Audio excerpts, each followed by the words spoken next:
com as dicas aqui e depois a tua apresentação. Tá. Pode ser? Claro. Vamos ver aqui. Se quiser que eu compartilhe aqui, Ana. Eu acho que vai ficar mais fácil.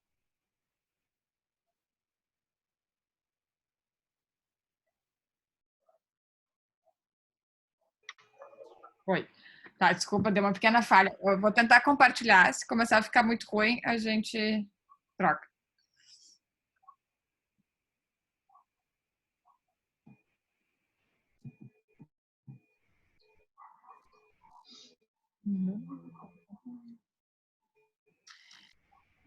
Todo mundo vendo, pessoal? Agora sim.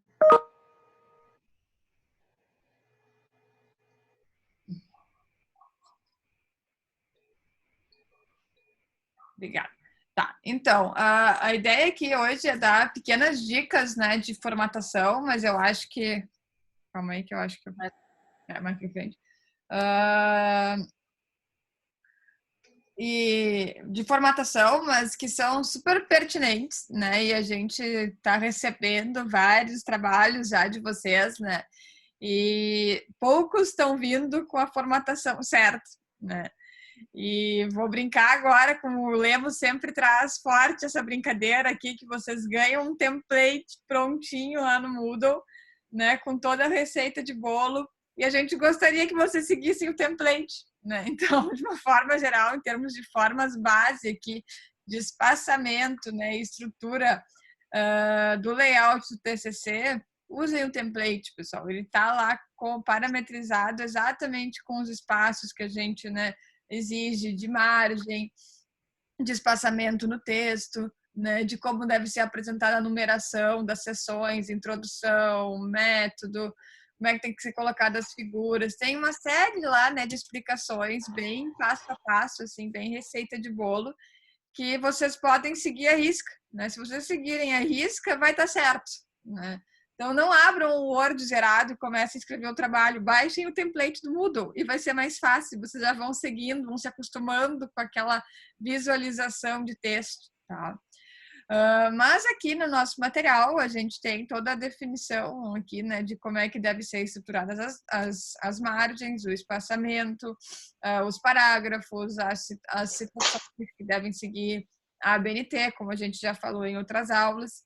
E aqui, pegando, né, um recorte, então, de um exemplo, né, a gente traz algumas das coisas que vocês têm que cuidar. Fonte, pessoal, sempre Times, tá? Times, tamanho 12. Espaçamento, 1,5, tá? Margens, padronizada aqui em 3 centímetros, tá? Então, ela é na esquerda e na altura 3 centímetros, tá? E lá embaixo, né? Então, na parte inferior e margem direita, 2 centímetros, tá? Então, se alguém não baixou o template, quer formatar já o seu trabalho, pega lá no Word, né? E coloca essas regrinhas e nunca mais precisa mexer, né, pessoal? Esquece disso, tá?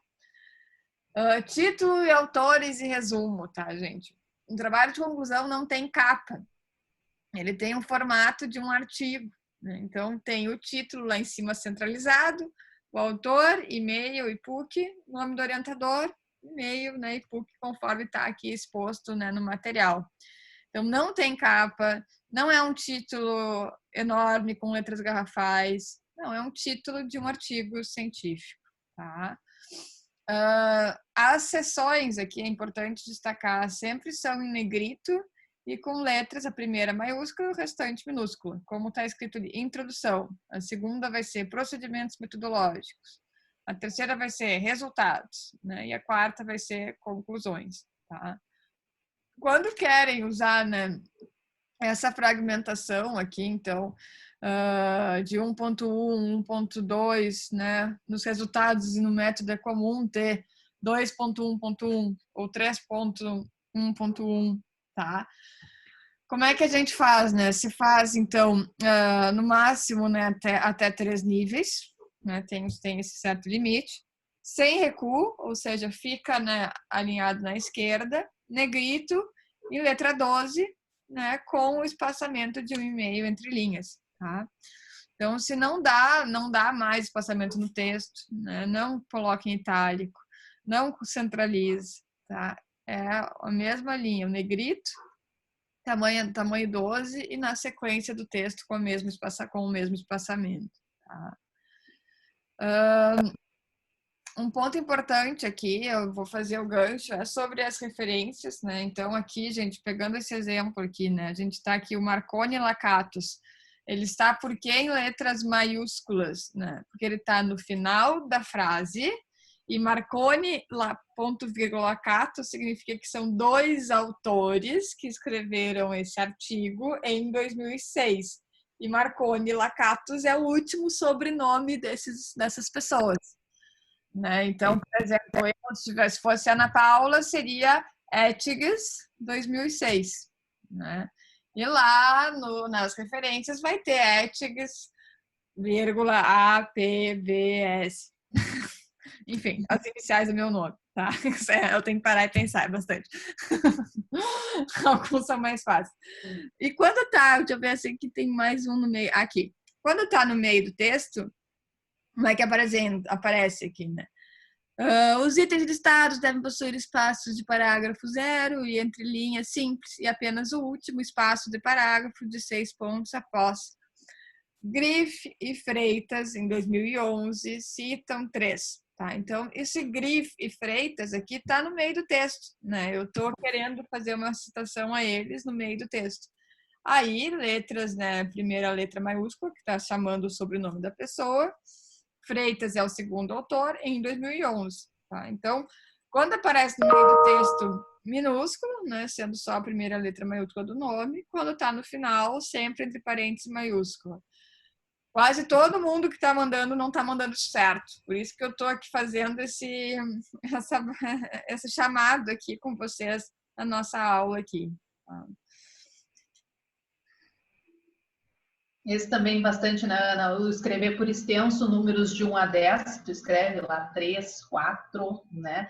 E itálico, pessoal, itálico é só para palavra estrangeira, tá? Do inglês, do espanhol, aí tu usa itálico. Não quero chamar atenção, vou fazer um sublinhado, um itálico, um negrito. Não tem que chamar atenção dentro do corpo do texto. O máximo uma aspa simples para chamar atenção, né?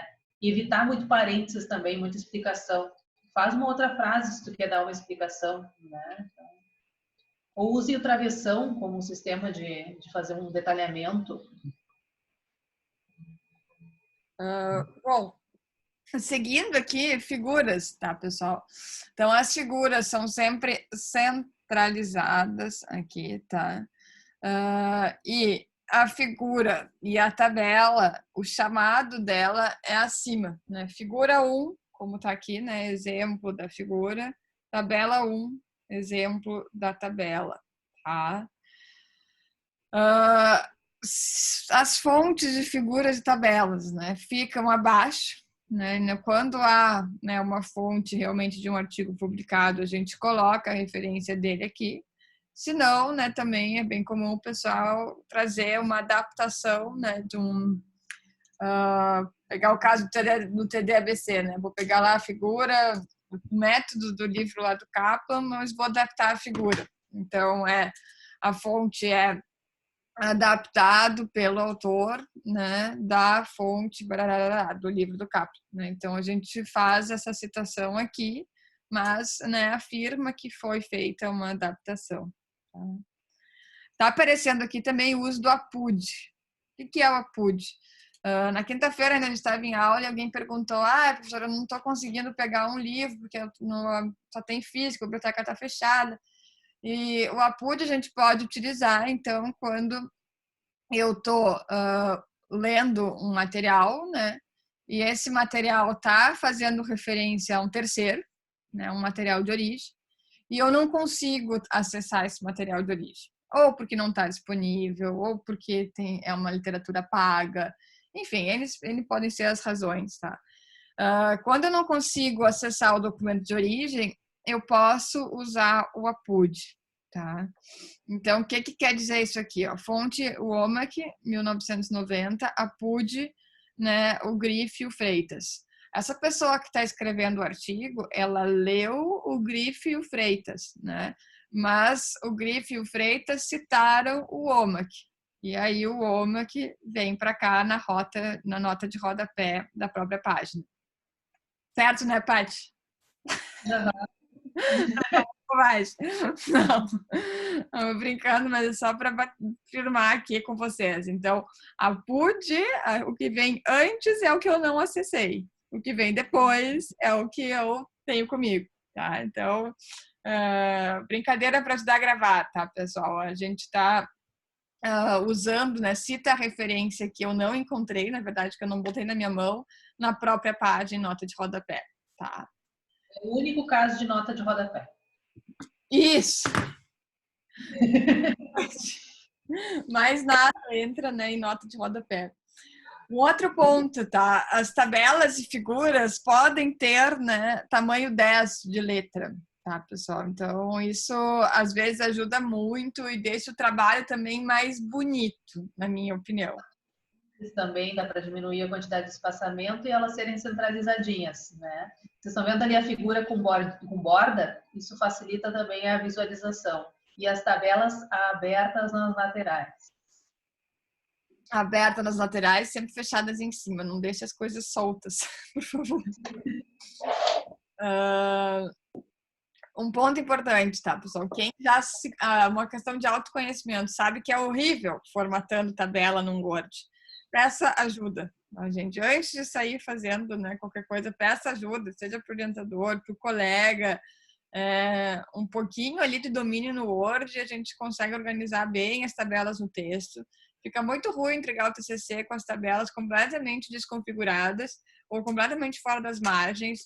Não fica bom, tá? Então, antes de deixar ele mal, né, visto ou com layout ruim, peça ajuda, né? E a gente sempre tem alguém que mexe bem, ou o professor, ou um colega, né, que domina com mais facilidade as técnicas do Word. E também não paguem formatação, tá? A gente vê às vezes aluno pagando formatação e o formatador faz aquele monografia, acha que é TCC, faz aquela formatação monografia, que não é artigo científico, pessoal. Então não caiam nessa. Vocês vão ver que é simples, que um colega pode ajudar em algumas formatações, os profs também.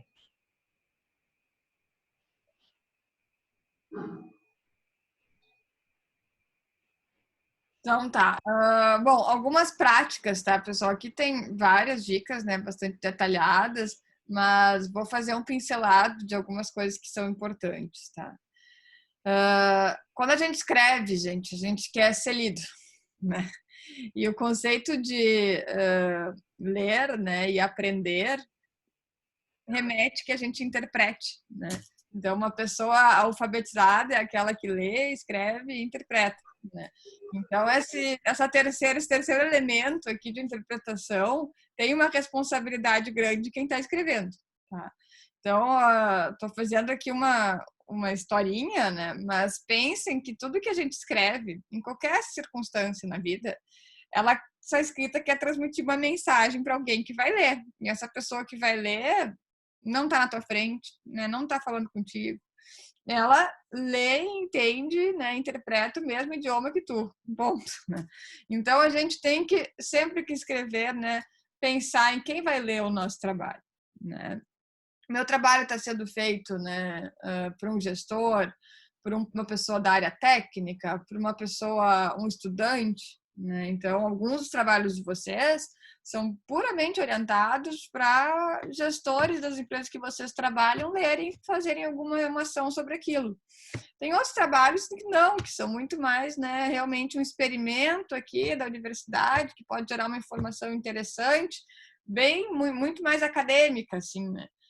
Esses dois trabalhos têm escritas diferentes, pessoal. Então, pensem quem é o maior leitor do trabalho de vocês, né?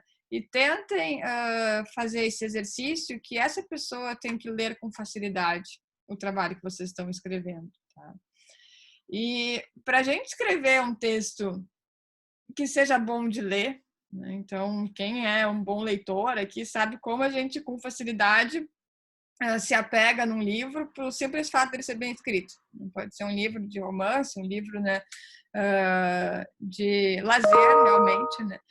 E esse bem escrito remete a ter frases objetivas, remete a ter uma boa pontuação, remete a não ter repetições, remete a não ser cansativo, tá? A colocar vírgulas e pontos no local certo. Tá?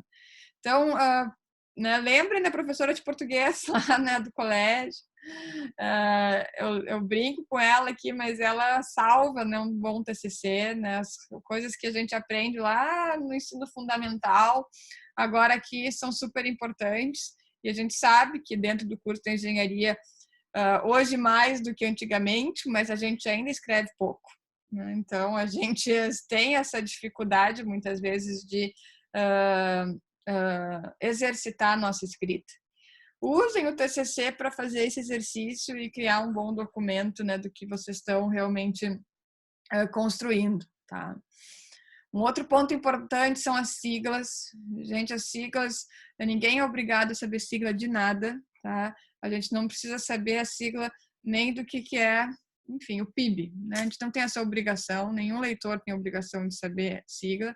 Por isso, quando a gente usa siglas, a gente apresenta, então, vou pegar o PIB, é o Produto Interno Bruto, eu vou colocar entre parênteses PIB, a primeira vez que aparece, e depois, né, eu vou, sempre que for me referir ao PIB, eu vou falar PIB e não vou mais usar a expressão Produto Interno Bruto. Tá? Então, comuns dos nossos TCCs, o PMBOK está aqui, Planejamento e Controle da Produção, PCP, custeio baseado em atividade vira ABC, custeio baseado em atividade de tempo vira TDABC, as da qualidade, várias, né? Muitas, né? O TQM, PDCA, DMAIC, enfim, né? Tem aí uma série aí de siglas que a gente utiliza, que a gente, quanto engenheiros de produção aqui, domina, né? A gente conversa com a maior facilidade usando um monte de sigla, mas, de novo, as pessoas que vão ler o nosso trabalho não são obrigadas a saber essas siglas, né? Então, a gente tem que definir elas, tá? Formalidade, tá, pessoal? Importante.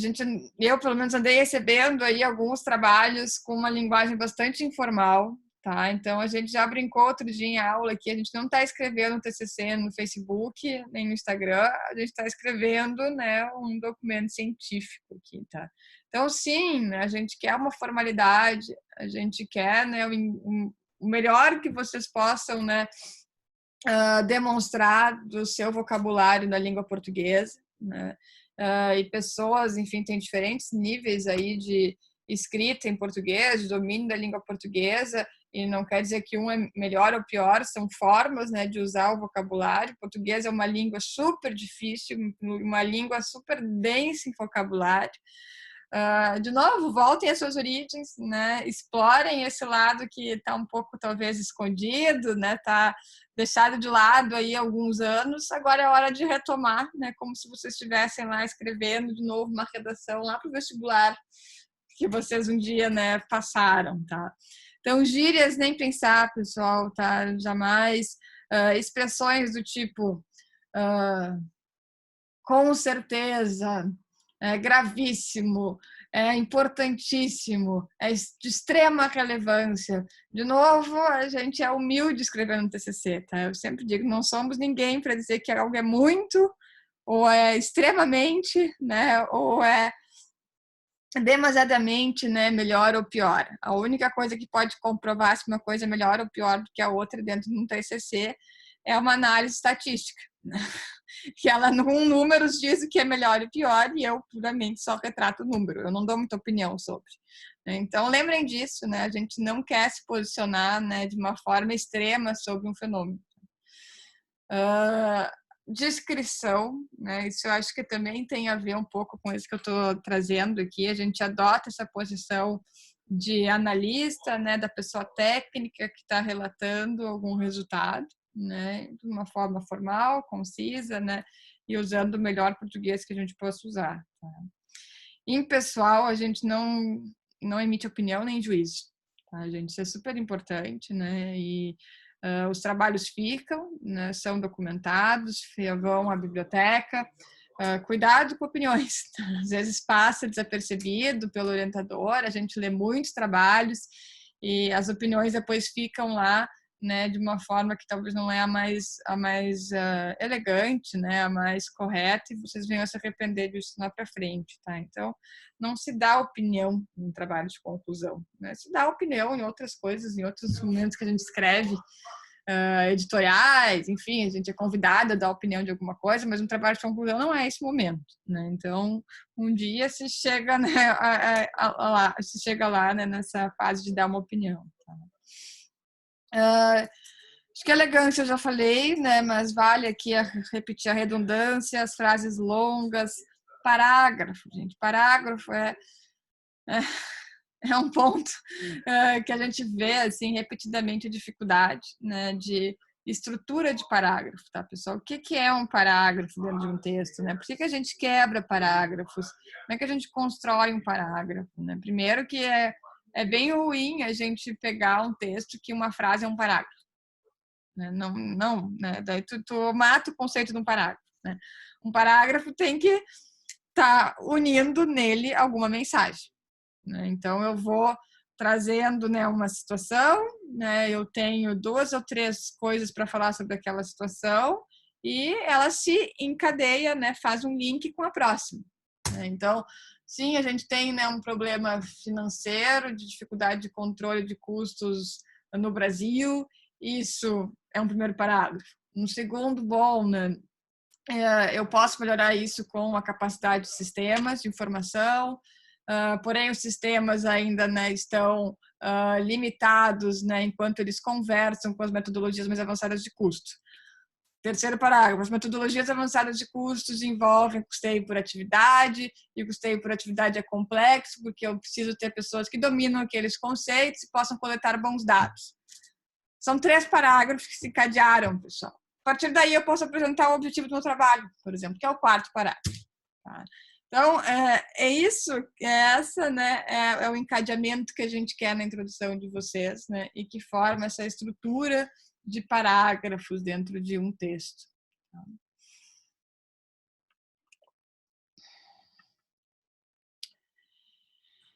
E, por fim, né, a última mensagem aqui que a gente fala é do dia da banca. Né? Então, o dia da apresentação do trabalho de vocês, gente, é um dia especial. Né? A gente está lá defendendo, né, pela primeira vez um trabalho acadêmico feito por vocês. Eu digo que é uma primeira defesa, porque por mais que vocês já tenham apresentado N trabalhos, né, ao longo da formação de vocês, é a primeira vez, sim, que vocês são submetidos a essa proposta de banca de defesa de aula, né, onde vocês identificaram uma situação, um problema, vocês aplicaram seus conhecimentos, chegaram a um resultado e esse é o momento de defender esse resultado.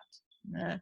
Então, a postura e desde, né, o como se prepara o material, os slides, né, de serem bem estruturados, claros, pensando que alguém está lá sentado assistindo, né? A apresentação é sempre para alguém assistir, aqueles slides têm que ajudar a transmitir a informação que tu queres transmitir, né? Tem gente que é bastante visual, né? Que fala, né? E através de uma imagem gosta de transmitir. Dentro da apresentação acadêmica, algumas coisas são importantes, né? Então deixar bem claro e escritos os objetivos, a sequência de etapas do método, os principais resultados em gráficos, em tabelas, isso ajuda a ficar a apresentação, né, mais transparente, mais clara. E postura, né, pessoal? Acho que aqui a gente tem poucos problemas dentro da escola de engenharia, né?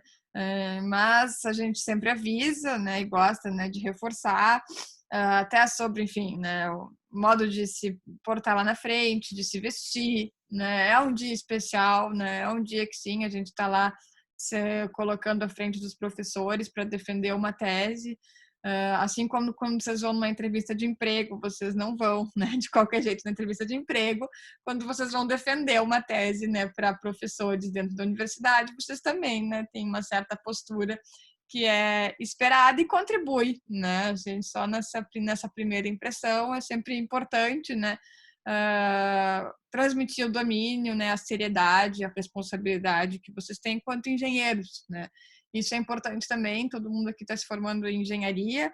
Se a gente vai para o direito, por exemplo, quando chega nas defesas do direito, todo mundo lá de terno e gravata, porque a profissão requer, né? Então, tem a ver com o que se espera do engenheiro também, né? O engenheiro que vai defender sempre análises mais técnicas, né? E fundamentadas, enfim, muitas vezes em análises mais quantitativas. Então, qual é a postura, né, que o engenheiro toma dentro de uma empresa, dentro de um negócio? Isso vocês vão desenvolvendo e aprendendo, né, ao longo do tempo. Mas o momento do trabalho de conclusão é um momento também que se pensa sobre isso, né? Daqui para frente, vocês vão defender muitas vezes trabalhos, né, e reuniões na vida de vocês. E essa é uma primeira experiência, assim, que a gente consegue ter dentro da própria universidade, tá? Sempre Oi, Ana. Oi, Ana. Tudo bem? Tudo. Se eu puder complementar, assim, eu acho que é muito importante essa preparação desde prática 2 para a questão da defesa. E pensem que a gente fala que é uma defesa porque tem um ataque, tá? Eu sempre brinco com os alunos sobre isso, mas é sério. A defesa tem um ataque e o professor vai atacar os pontos fracos do trabalho. Então, qual é o grande papel do orientador, né?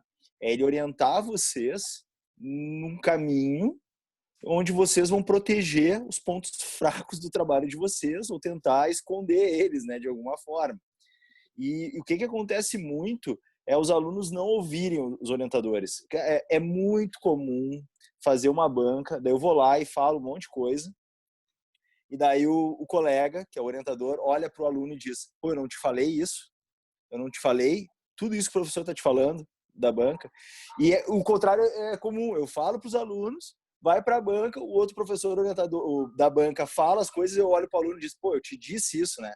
Mas daí o aluno não ouve o professor orientador. Então, assim, pessoal, prestem muita atenção nas orientações, porque elas são para ajudar vocês. Então, se o professor diz: olha, cara, eu acho melhor ir nesse caminho, eu acho melhor tu colocar mais uma justificativa, eu acho melhor tu reescrever essa parte do teu trabalho, não é para te dar mais trabalho simplesmente. O professor orientador, ele se coloca na posição de vocês para a defesa. E está dizendo: olha, se eu tivesse na banca, eu ia meter pau nessa parte do teu trabalho. Então, pessoal, aproveitem muito a orientação nesse sentido, né? E abusem, no bom sentido, dos professores, no sentido de perguntarem, tirarem essas dúvidas, pedirem ajuda na hora até de montar a apresentação. Porque quando tu monta a apresentação, tu tem que explicar as coisas numa lógica, às vezes, diferente do que está escrito no teu texto. Tá? E muitas vezes, na apresentação, na defesa, fica muito mais claro as tuas ideias, né? Os teus argumentos, porque tu tem que organizar ele de forma diferente. E acontece muito do professor depois lá na banca dizer: olha, sabe isso que tu colocou aqui na tua apresentação? Leva isso para dentro do teu trabalho, que aqui tu conseguiu explicar melhor. Então tem tudo isso, né, que acontece, mas o básico, vocês vão sofrer ataques. Eu, pelo menos, bancas que eu participo, dificilmente não tem ataques, tá? Eu não sei da Ana, da Patrícia. Se eu leio um trabalho, eu vou achar um ponto para atacar, entendeu? É o nosso papel. Como banca, como orientador, o meu papel é tentar ajudar ao aluno se defender, entendeu? Não baixar a guarda, né? De nenhuma forma, ter justificativa para tudo. Saber, pô, esse meu ponto está fraco, mas eu sei disso, isso aqui é para um trabalho futuro. Então, sempre tem maneiras de tu até admitir que tem algumas coisas que estão falhas no trabalho, mas que tu tá consciente daquilo ali e que aquilo ali seria trabalhado, se tivesse mais tempo, o caminho a seguir seria esse, mas não deu tempo. Então, pessoal, vocês têm que se preparar para os ataques. Tá? Fica aí o parênteses aí, desculpa atrapalhar, Ana, a lógica de aula. Hein?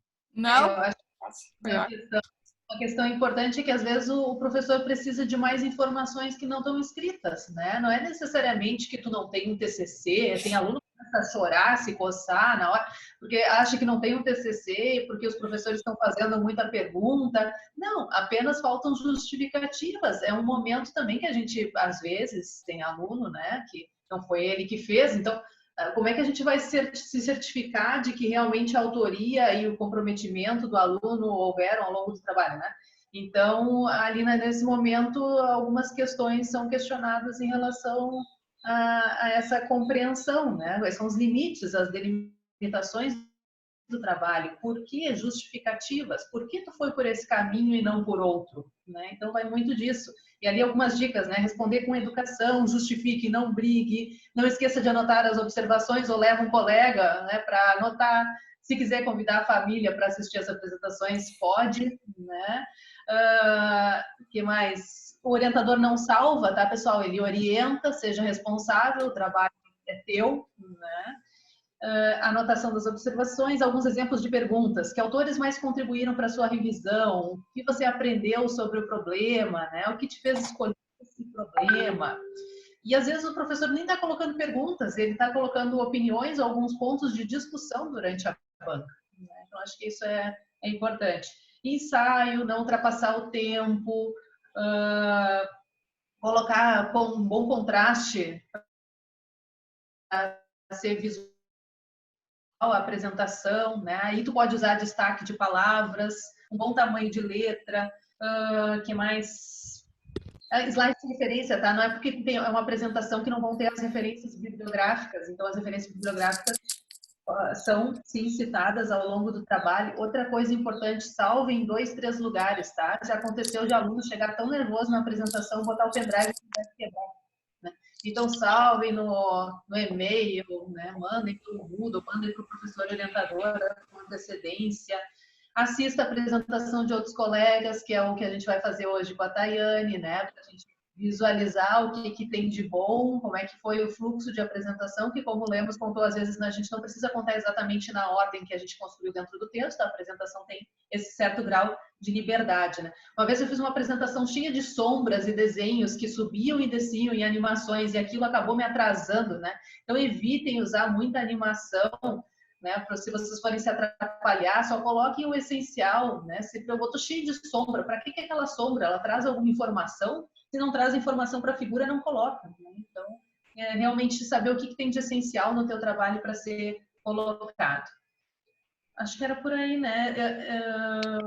Eu acho assim, ó, uma dica, como tu falou, Patrícia, da questão de assistir outras bancas, principalmente de bancas onde o professor é o mesmo da tua banca, até para tu entender um pouquinho a dinâmica do professor em relação a como ele coloca as perguntas, o que ele leva mais em consideração, né? Nada impede vocês se prepararem para isso e já começarem o semestre antes. Nós teremos defesas, né? No Zoom, virtualmente, nós vamos abrir também, porque as defesas são públicas, né?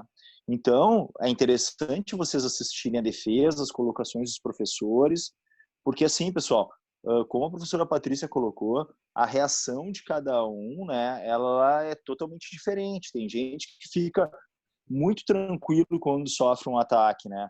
Um ataque no bom sentido, né? De serem feitas perguntas, e é cansativo às vezes. É aquele porquê. Daí o cara fala assim, por isso. Não, mas por que tu fez isso? E por que tu fez isso? E tu fica. O professor da banca ou a professora da banca, ele vai ficar te questionando. Por que tu não fez isso? Por que tu não fez aquilo? Pô, tu estudou isso numa disciplina, por que tu não aplicou? Mesmo, porque eu não quis. Não, porque tu não quis, mas aqui, tipo, tu podia ter aplicado. Por que tu não fez? Por que tu não fez essa análise? Então, vocês têm que entender essa dinâmica do professor, que é a da banca, tá? Ela é importante e vocês só vão conseguir entender isso assistindo, né? Vocês vão ouvir dos outros, né? O Lemos é horroroso, cara, nas bancas. O Rocco também, o Rocco agora tá no tela. O pessoal já disse que ele tá no tela. Mas o Rocco era assim, sabe? Eu continuo. Mas assim, porque é muito o estilo da gente fazer a banca, entendeu? E das perguntas que a gente coloca. Duvido que a nossa banca seja mais pesada que o da Patrícia, da Ana, do Felipe, do Álvaro, sei lá, de quem mais, mas é que a gente fica questionando, fica perguntando por que tu não seguiu esse caminho, por que não seguiu o outro. E às vezes os alunos, dado que eles estão numa situação que é tensa, né, uma situação feliz, né, tô acabando meu TCC, mas ela é tensa para muitos, e as pessoas, às vezes, elas reagem de formas diferentes. A professora Patrícia colocou, não briguem, né? Respondam educadamente. E a gente já viu de tudo, entendeu? Uma vez eu estava falando um caso, era uma aluna, muitos anos atrás, faz muitos anos, orientada pelo professor Felipe. E eu questionei a aluna. Tá, por que tu não seguiu esse caminho? Ah, por que tu não fiz isso? Por que tu não fez aquilo? Era uma sexta-feira à noite, eu não me esqueço disso, que era uma sexta-feira, sei lá, 9 horas da noite, a banca. E eu perguntando, e a menina chegou a um ponto assim, ela, o que tu quer que eu faça? Tu quer que eu faça outra coisa? Eu fiz isso. Eu fiz porque eu fiz. O que tu quer que eu faça? Daí eu falei, eu olhei pro Felipe assim, não tava entendendo, né? E o Felipe, não, pausa, chamou a menina para fora da sala, conversou com ela voltou, mais calma, porque ela não tava entendendo aquele papel. Daí quando ela voltou, eu falei para ela, olha só, vamos esclarecer uma coisa. Eu tô aqui para te ajudar. Eu li o teu trabalho. Se eu não tivesse lido o teu trabalho, eu não tava te fazendo perguntas. Mas o professor da banca, o grande papel dele é ler o trabalho para ajudar. Entendeu? Então a gente tenta ajudar para vocês deixem um trabalho melhor. Então não é um momento de ali enxergar um inimigo, né? E sim enxergar mais uma aí tu discutir com o teu orientador se não tem que melhorar aquelas partes do trabalho que ele está identificando. Teve casos de choro. Não sei se é só comigo que acontece isso. Mas era com o Alberto, orientando do alto da atenção, nem tava pegando o Alberto, parou assim, leve as perguntas, eu acho que tu tá tensa, então assim, ó, vamos pausar 5 minutos, tu toma uma água e tu volta. Então as pessoas reagem diferente, e muito reagem porque não tem a mínima ideia do que vai acontecer. E quando tu não tem ideia do que vai acontecer, tu cria um monte de coisa na tua cabeça, e quando começam a acontecer coisas ali, tu tem reações que tu não precisava ter tido.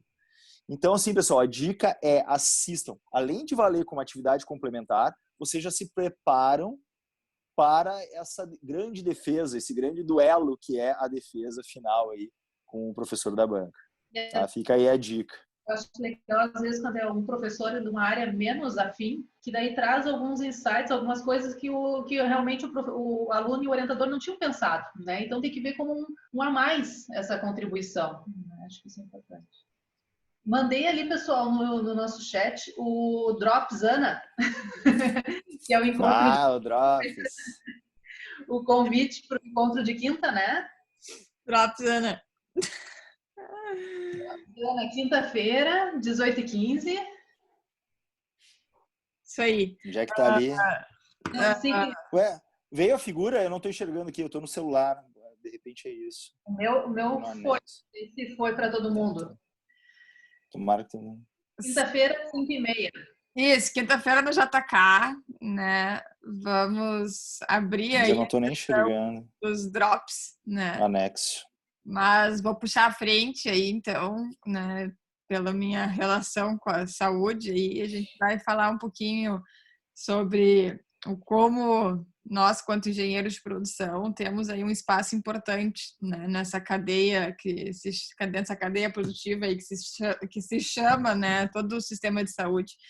Então, esse vai ser o tema principal, né? E quem está acompanhando um pouquinho aí até questões de mercado, assim, sim, é uma área que agora, de uma forma acelerada, mais ainda vai buscar, né, os engenheiros. Isso já vinha uma tendência, acho que vai dar uma acelerada, dadas todas as condições e necessidades que estão se abrindo a porta aí agora em função da pandemia, né? Então, mas deixamos para quinta aí a gente conversar um pouco. Espero todo mundo lá na quinta. Vale hora? O que vale hora ali, meu? Eu gostei que a Tayane escreveu ali, não existe... Não tem é ali que ela escreveu? Trabalho mal feito, eu adorei. Não, isso aí... Vamos botar no material da disciplina. De prática 2. Não sei, eu acho que Vamos à apresentação? não ficamos nas horas aí para só respondendo a pergunta, mas enfim, né? Fica o convite, a gente está abrindo, a gente vai abrir várias sessões. Eu vou puxar à frente, acho que como hot topics aí a gente vai falar de telemedicina, vai falar de ciência de dados, vai falar de redesenho de todo o sistema de saúde e vai falar principalmente da atuação nossa, engenheiro de produção, nessa história toda. Tá bom. Eu vou ver como é que a gente pode fazer para considerar horas.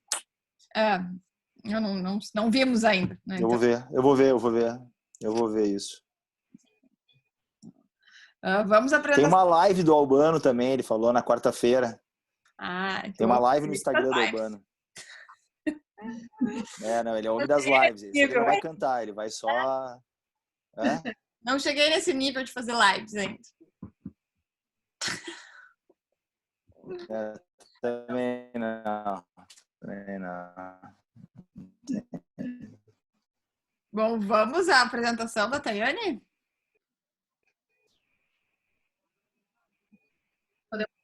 E agora? Eu vou parar de... Oi. Bora! Oi!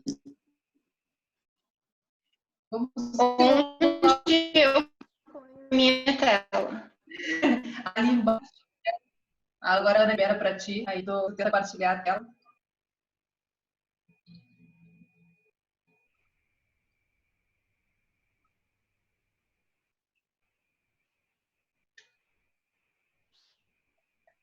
É ali embaixo. Share screen. Não está habilitado. Tá, calma aí. Agora... calma aí. Acho que agora vai dar.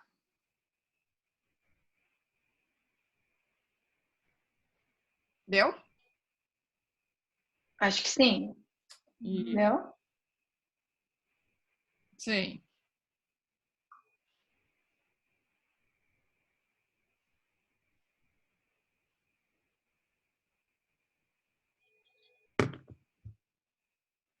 Pronto?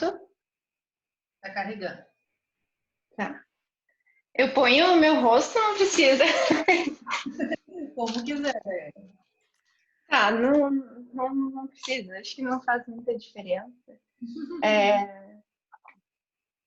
Enfim, também. Bom, eu só queria falar uma coisa antes que eu achei muito legal que a professora Ana disse. Não tem erro começar com aquele template lá. A coisa mais fácil que tem é tu baixar ele e começar a trabalhar em cima dele. Não tem muito que errar se tu seguir aquilo, né? A Tayane apresentou o semestre passado, né, Tayane? Sim, aqui dia 21 de novembro, o professor Jairo foi minha banca e eu achei bem tranquila a apresentação. Eu tava ok, dentro do esperado, assim. Então, o título do trabalho foi esse, né? Acidentes aéreos do Brasil, uma análise de falhas e estatística correlativa entre os A acidentes gente não está aéreos. enxergando. Oi. A gente não está enxergando. Alguns não estão enxergando a tela. Tá cinza. Cinza. Alguns estão botando um chat ali que também não estão enxergando. Eu não sou só eu. Tenta cancelar e compartilhar de novo a apresentação, que daí eu acho que dá.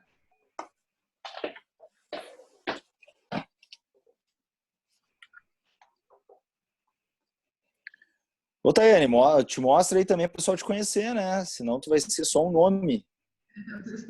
Tá, deixa eu ver. Agora deu? Não. Sim, agora.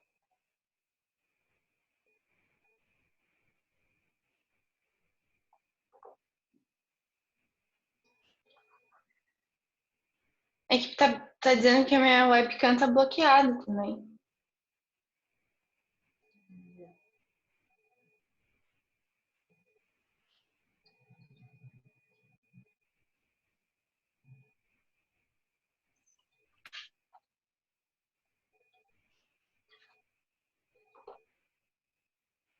Ó. Pode botar em modo apresentação que vai.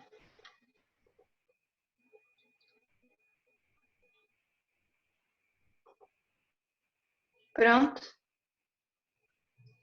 Pra mim tá aparecendo direitinho. Eu tô vendo também. Só não vê, quer dizer, eu não vejo a câmera, vejo a apresentação. Poxa.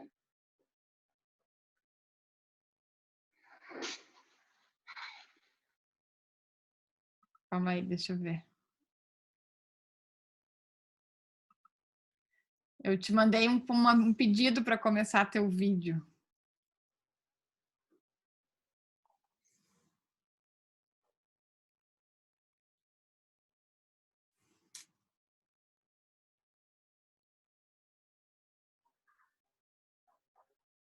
Mas senão acho que dá para ir começando e daqui a pouco é capaz de vir o vídeo. A internet hoje tá muito complicada. É que aqui tá me dando a opção para começar o vídeo, mas não começa. Mas eu estou enxergando bem nesse modo dentro do próprio PowerPoint. Assim dá para ver? Sim. Sim. Então pronto. Posso começar então? Assim mesmo. Não aparece ainda a opção da webcam, mas tudo bem. Então, esse é o título do trabalho. Apresentei em novembro. Foi uma apresentação muito legal, gostei muito de ter feito. Eu comecei, então, com essa parte, introdução, método, resultados e considerações finais, que foi uma das dicas do material, para ter as abas guias para situar a pessoa que está vendo, para ver onde é que eu estou, né? Então, também comecei situando a pessoa de como é a aviação no Brasil, né? Então, tem aqui a ANAC e o CENIPA, que são os órgãos que eu acabei usando mais no trabalho. A ANAC é a Agência Nacional de Aviação Civil e o CENIPA é o Centro Nacional de Investigação e Prevenção de Acidentes. Vocês podem ver também que eu sempre coloco a fonte mesmo sendo um PowerPoint, eu gosto de colocar a fonte, né? Começando as justificativas práticas desse trabalho, motivo pelo qual eu decidi fazer ele, né, trabalhar com esse problema da aviação, que são os acidentes no país. Um dos motivos práticos é que, por exemplo, a demanda, né, a demanda por passagens aéreas até que 2018 estava crescendo, né? A gente passou por alguns momentos de crise. Claro que 2020, se aparecesse aqui, vai ser um horror, né?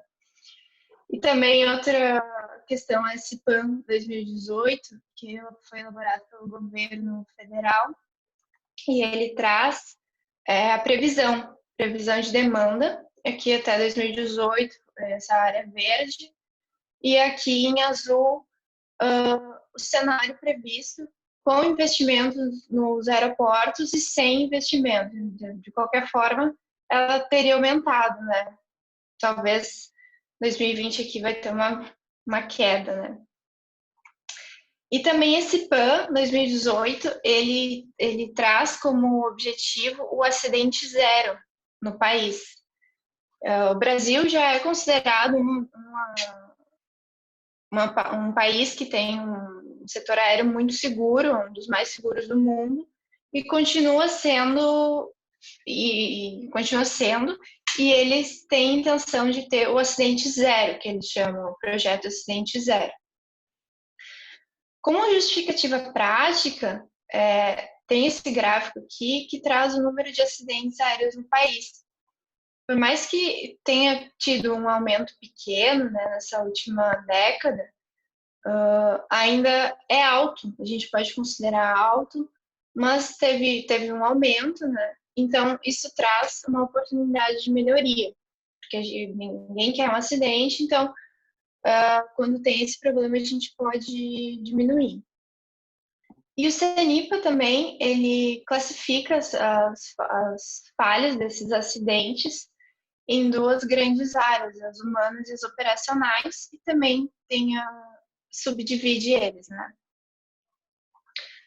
Como justificativa teórica para o trabalho, foi usado, né, nesse trabalho a FIMEA. E esses autores aqui, eles usaram a FIMEA também nos trabalhos deles, mas daquela forma que a gente vê, né, na faculdade, enfim, que é a FIMEA antes, né, de um produto estar pronto, do desenvolvimento dele, para tu prever o que pode dar de errado, essas falhas, e aí, dependendo da tua eficácia, tu consegue eliminar essas falhas. Também foi esse autor usa também PDCA. No trabalho também isso é visto.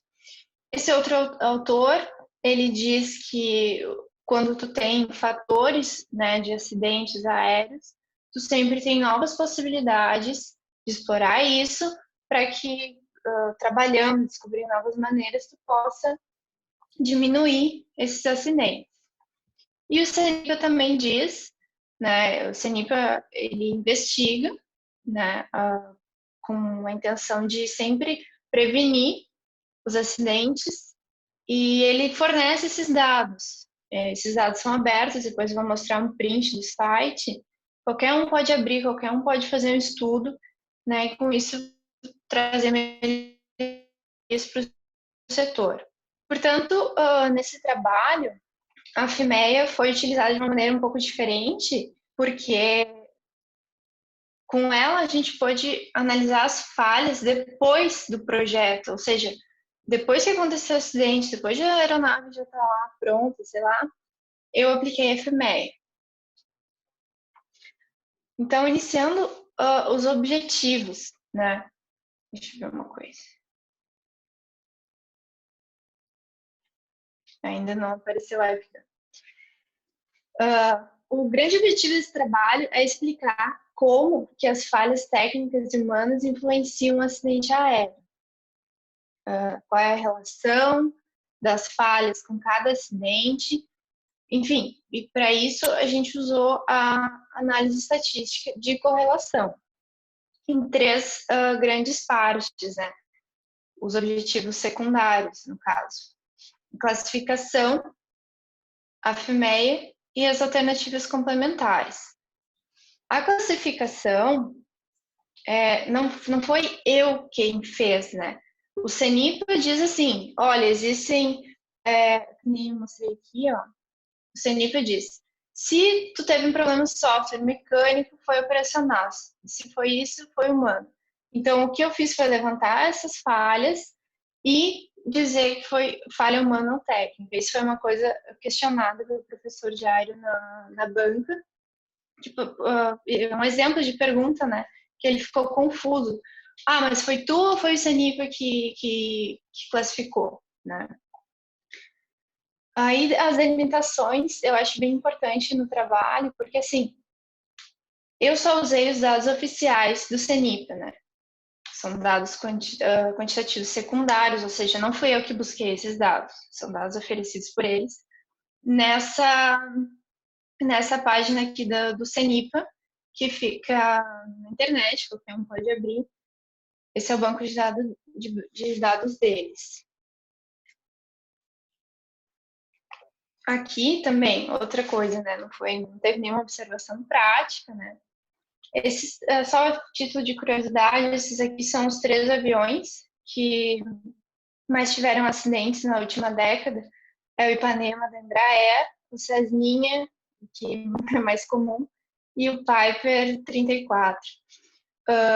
Aqui no sistema no banco de dados do CENIPA, eu usei esse filtro, que foi, no caso, a minha grande delimitação. Eu usei dados de acidentes com aviões nos últimos 10 anos. Ou seja, não usei incidentes, não usei nenhum helicóptero, anfíbio, planador, não. Essa foi a minha delimitação. E aí, iniciando um método de pesquisa, aquelas classificações que a gente vê, como que tu vai classificar teu trabalho, né? No caso, natureza aplicada, porque esse trabalho está gerando conhecimento que vai solucionar um problema existente. Explicativo, porque ele identifica fatores que levam aos acidentes aéreos. Transversal, porque, como eu falei, eu usei 10 anos de dados, né, limitado. Quantitativa, porque eu estou trabalhando com estatística, né, e experimental, porque eu estou observando algumas variáveis que vão influenciar os meus acidentes, né? E aqui também a famosa imagem do método, né? O legal é fazer ela mais clara possível, foi o que eu tentei fazer. Em 3 grandes etapas, né? A primeira etapa, aí aqui com essa legenda dá para ver da onde foram tirados esses dados. Levantamento e delimitação da fonte dos dados, eu tirei do CENIPA. Depois, na parte de elaboração, que foi quando a gente definiu as ferramentas que iam ser aplicadas, eu usei a FMEA com a Luísa ali no cantinho. Eu utilizei a FMEA com o autor, com esse autor, o método de correlação desses autores e o dados em painel que eu usei desses outros autores. Que isso aqui é interessante também, que a gente não vê nas cadeiras de estatística, isso aqui eu trouxe de fora, dados em painel, porque é nada mais é do que uma correlação no tempo, tá? E a última etapa, né, resultados e melhorias.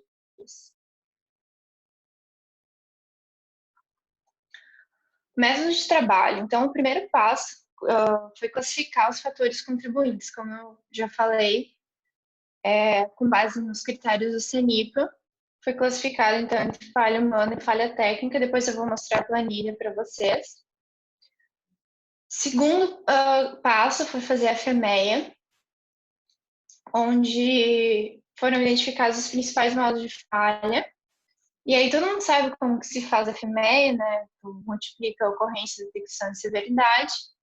E isso aqui foi muito interessante que a gente conseguiu fazer. O pessoal das ciências aeronáuticas ajudou a verificar essa planilha, né? Os dados dela. E também correlação. Eu usei a matriz de correlação com coeficiente Pearson. De acordo com essas duas hipóteses, hipótese nula, existe relação entre as minhas variáveis, e H1 não existe relação entre as variáveis. E por fim também foi feito os dados em painel, que é a correlação em relação ao tempo. Aqui está então levantado os dados, né? Tipo de acidente, isso aqui tudo foi tirado lá do site do CENIPA. Os tipos de acidente que ocorreram nos últimos 10 anos, por exemplo, a pane seca, em 2009 teve 5, depois teve 9 e assim por diante.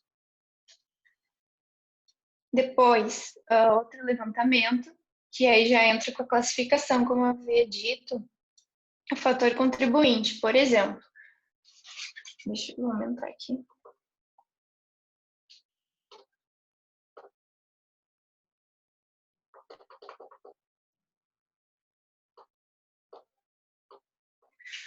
Olha só, desatenção é um dos fatores que levaram a esses acidentes, e aí tem a ocorrência deles ao longo dos anos. E aí sim, sabendo o que é cada um desses fatores, eu consigo dizer se ele é humano ou se ele é técnico, usando os critérios do CENIPA. E aqui dá para ver o resultado, né? Falha humana teve aí mais da metade, né, quase 60%, falha técnica 42%. Aqui então está a FMEA, a bendita FMEA. Foi separado então pelos itens, né, piloto, tripulação, por exemplo. O que pode causar, né, um modo de falha potencial nessa questão aqui de piloto, tripulação? Desatenção e fadiga, por exemplo. Os efeitos potenciais dessa falha, isso pode levar a uma decisão incorreta. E aí, a partir dessa coluna aqui, severidade, causas, controles atuais, isso tudo foi feito também com a ajuda do pessoal das ciências aeronáuticas. Foram 2 professores e 2 ex-alunos, né, que já são pilotos. Eu mandei essa planilha para eles, a gente conversou, eles revisaram. E esses índices, eles saíram desse autor aqui, tá? Então, conforme essa severidade, essa ocorrência, essa detecção são percebidas, conforme esse índice, e aí tu põe eles aqui na planilha e tu tem, por fim, o índice NPE. Tá? Com esse índice, eu separei depois, né, os 10 mais para fazer as análises, mas aqui eu também decidi fazer esse gráfico para melhor visualização, né, do que foi pior, né, da ocorrência com severidade, o estágio emocional, desatenção e fadiga foram os mais severos, né, de acordo conforme a ocorrência, e detecção foi o estado emocional em condições meteorológicas adversas. Aí aqui vale lembrar que as menores severidades nem vale a pena tu explorar, né, no caso, não é recomendado. No caso aqui, comunicação e fraseologia, vestimento inadequado, influências externas não foi estudado. Então, a partir daqueles índices NPR aqui, 512, 480, 400 foram os 10 mais altos.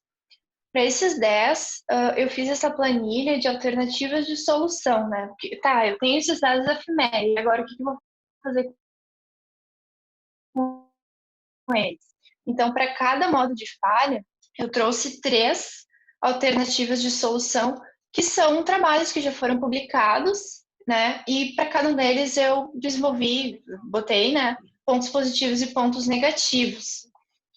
Isso é para mostrar que sim, existem algumas soluções para alguns desses modos de falha, mas não quer dizer, às vezes não são colocados em prática exatamente por causa disso aqui, ó. Eu coloquei nesse gráfico que eu classifiquei cada problema, por exemplo, estratégias psicológicas, físicas, lazer e clima organizacional. O que isso envolve? Isso envolve treinamento, isso envolve custo, e dá para ver aqui nesse gráfico que a maioria, 28% dessas alternativas envolvem aspectos técnicos, né? Claro que todos envolvem custos e tempo, mas principalmente esse tipo de custo. Então, por isso que às vezes existem os resultados, mas não são aplicados. Esse aqui, de colisão com ave ou fauna, é legal porque eles têm um trabalho todo sobre qual a altura ideal da grama, para não chamar presas para ter aves próximas ao aeroporto para evitar colisão.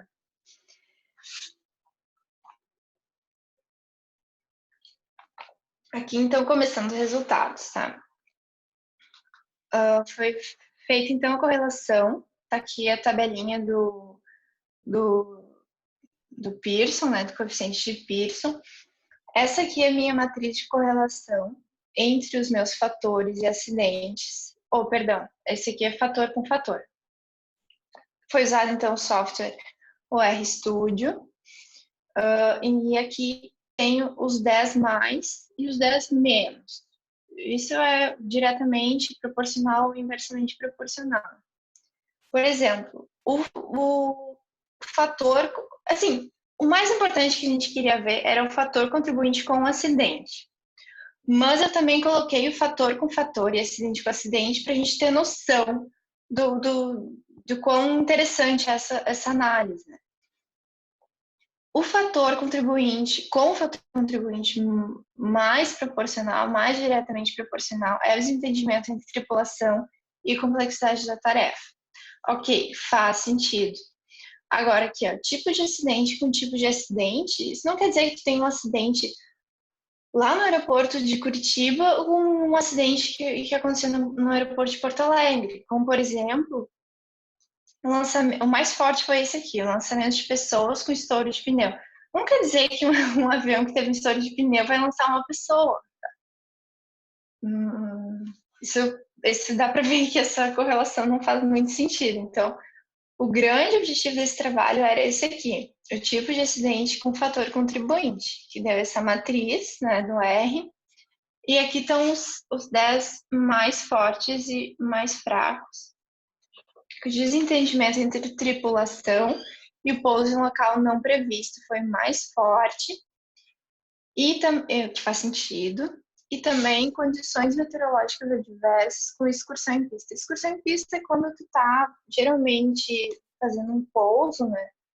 E aí, por exemplo, tem um vento como fala, vento de tesoura, que tu não consegue pousar muito bem e tu acaba saindo da pista. Isso é uma condição meteorológica com a excursão da pista. E aqui também eu trouxe para o teste de regressão do RStudio, que ele me disse que, ok, ele está bem ajustado, né? Está com 92%. E também me diz o p-valor, que é de 0,20. Então, existe relação entre as variáveis, né? Com um índice de confiança de 95%. Portanto, esse teste foi aceito, né? Aqui, por exemplo, nos dados em painel, que é essa outra tipo de correlação em relação ao tempo, quando eu coloquei todas as minhas variáveis que eu queria analisar, ele me deu esse erro de singularidade por causa da colinearidade. Então, eu tive que fazer, separei esses dados em 3 testes, tá? E aqui está o resultado dos 3 nessa tabela. O teste 3, eu ignorei ele porque ele disse que está mal ajustado. O teste 2 está bem ajustado e ele acabou rejeitando o meu H0, ou seja, não existe relação entre as variáveis. E por fim, o teste 1 foi o que estava bem ajustado e aceitou minha hipótese nula. Portanto, entre esses fatores aqui, ó, ilusões visuais, inconsciência, indisciplina de voo, planejamento, blá blá blá, isso sim tem relação, além de ter correlação antes já vista, também tem relação no tempo, né, nesses 10 anos que foram analisados. Por fim, então, concluindo o trabalho, esses outros objetivos, né? Eu consegui classificar de acordo com os critérios do CENIPA, teve 60% quase de falhas humanas nesses últimos 10 anos, que sim, existe relação entre variáveis de acidentes e os fatores contribuintes, cujos principais são esses 3 aqui. Depois, outro objetivo que era fazer FMEA.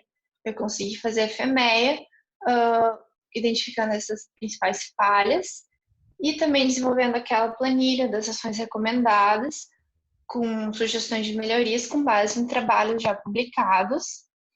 E também a correlação dos dados em painel, que primeiramente apresentou esse erro de singularidade, e depois, sim, né, fazendo teste separado, algumas variáveis sim têm relação no tempo.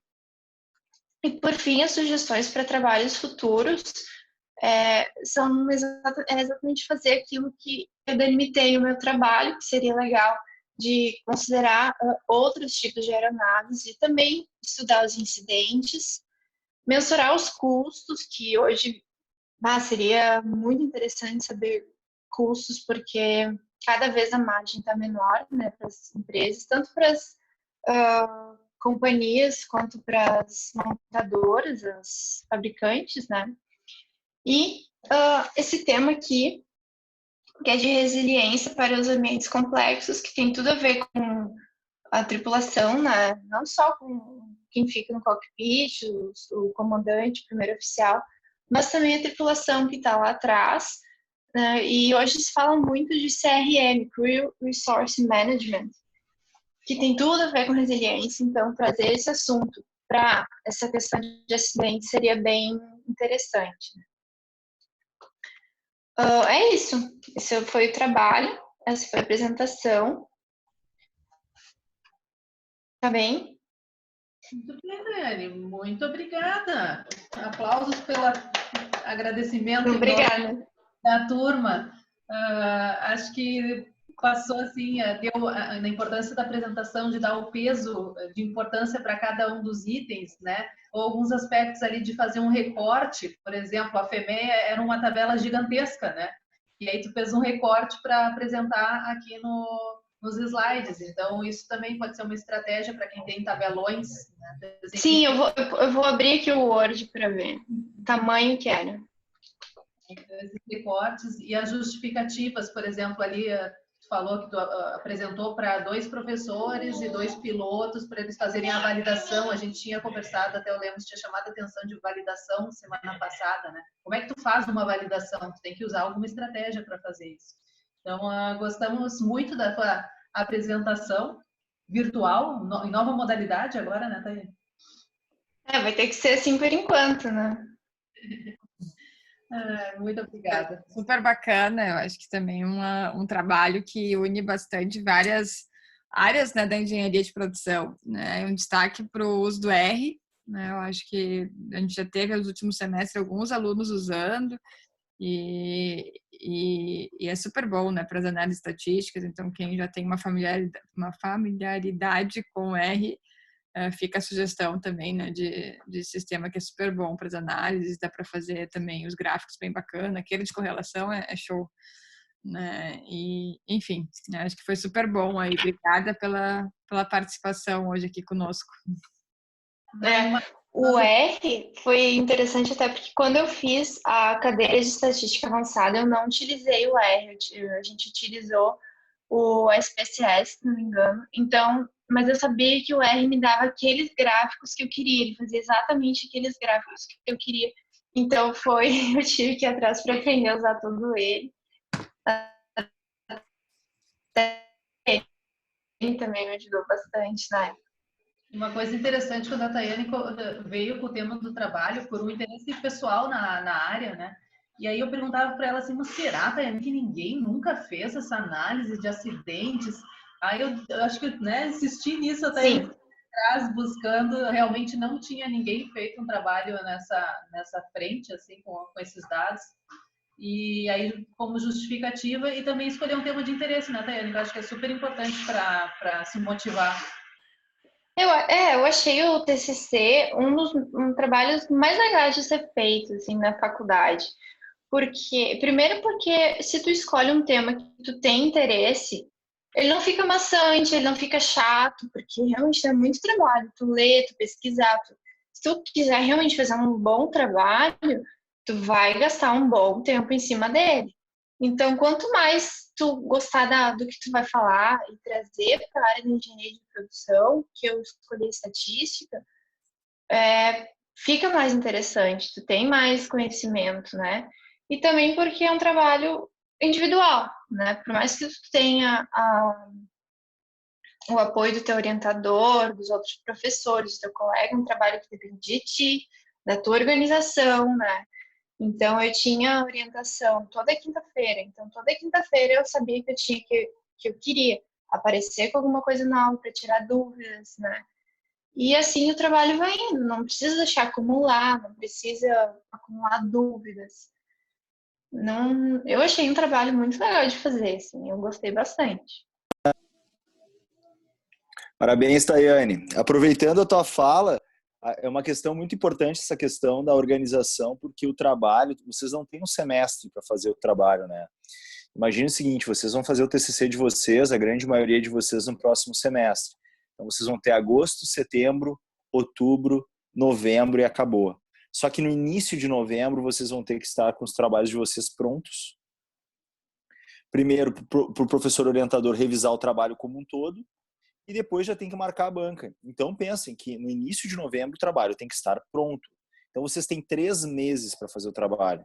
Agosto, setembro e outubro, tá?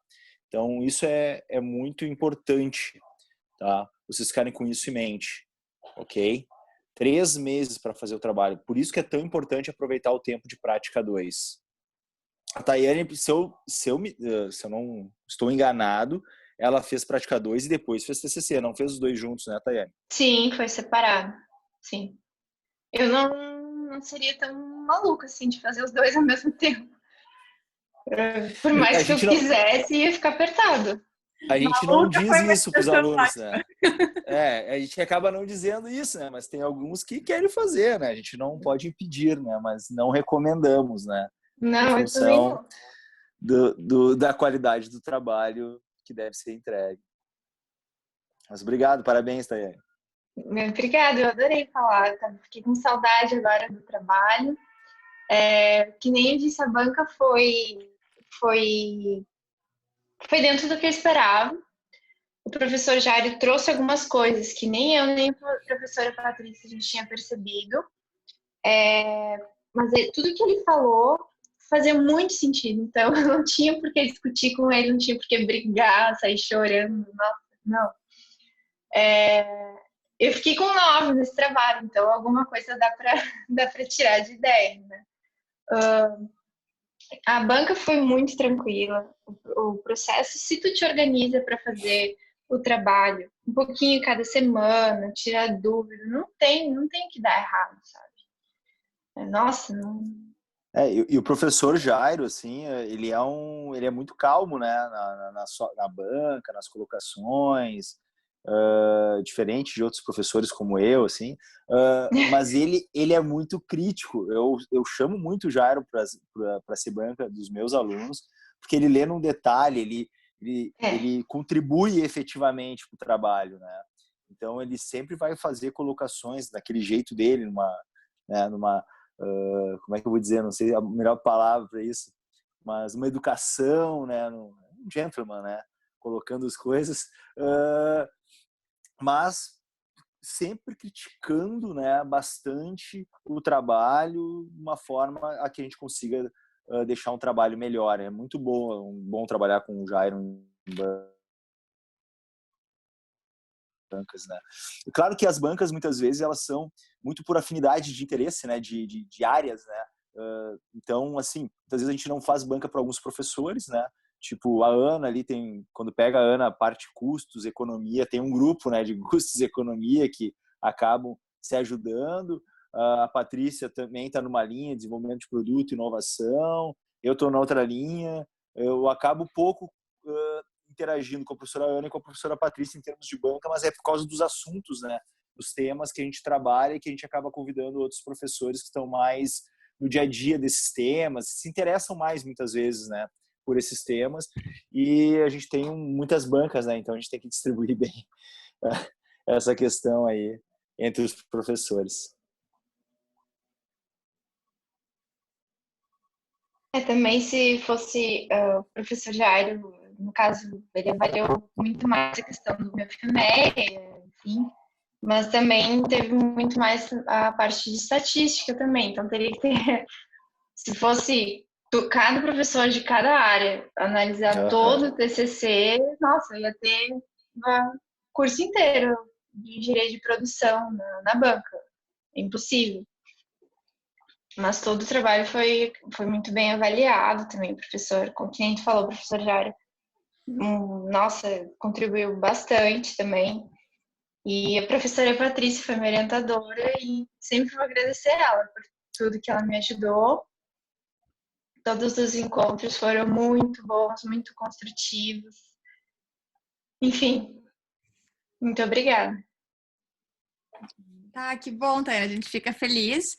E para fechar, assim, eu, pelo menos com questão a banca, assim, tanto quanto participo, quanto professora, quanto, né, também me submeto à banca, né, a gente também segue se submetendo a inúmeras defesas, né, cada vez mais, mas o mais legal da banca é justamente a arguição dos professores, né? E a discussão que acontece em cima de um trabalho, né? É isso que é a parte boa, é ali que saem as novas ideias, é ali que saem os melhores avanços, as melhores contribuições. E acho super sem graça quando a gente vai numa banca onde não acontece essa troca, né?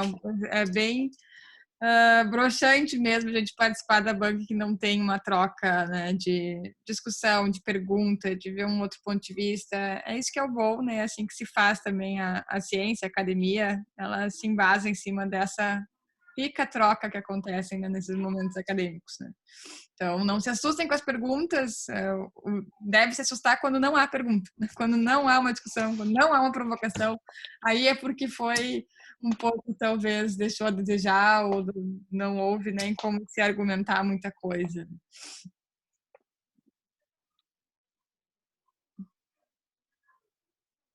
Semana que vem, acho que vale a lembrança que vai ser ajuda sobre método, né? Então venham com todas as suas dúvidas sobre método. Então tá, gente. Agradeço a presença de todo mundo aí. Vou postar lá a nossa aula gravada. E na quinta, espero todo mundo no nosso drop. Vai ser bem bacana, né? Vamos entrar um pouco a fundo aí no que está se passando na saúde no Brasil e no mundo. Acho que eu tenho algumas coisas aí para trazer para vocês, para a gente fazer uma discussão bem bacana na quinta-feira. Tá legal? Uma boa semana aí para todo mundo. Obrigada. Tchau, tchau. Boa semana. Até quinta. Até quinta. Tchau.